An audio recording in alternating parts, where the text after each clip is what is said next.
In advance of last month's RNC convention in Cleveland, it seemed that all portents and mystic signs of the apocalypse were being viewed by every pundit. A cataclysmic end of times was being signaled and mass chaos was expected throughout the city.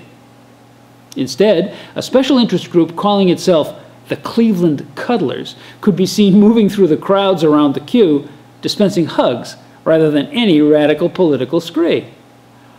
Are you kidding me?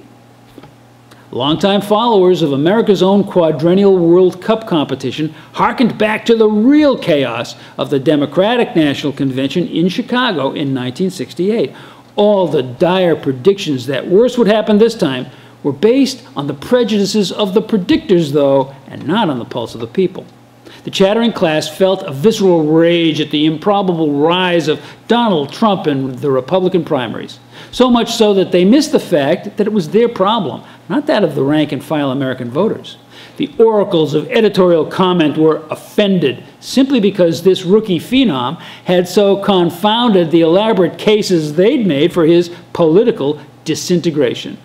That's pretty thin soup compared to what was happening in '68.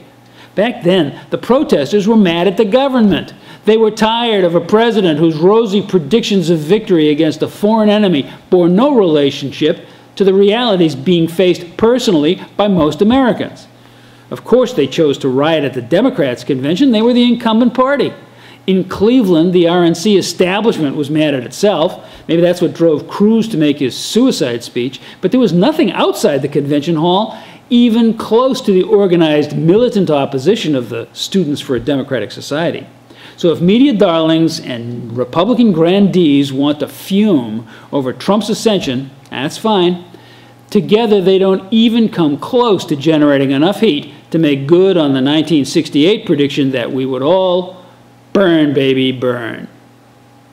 Are you kidding me?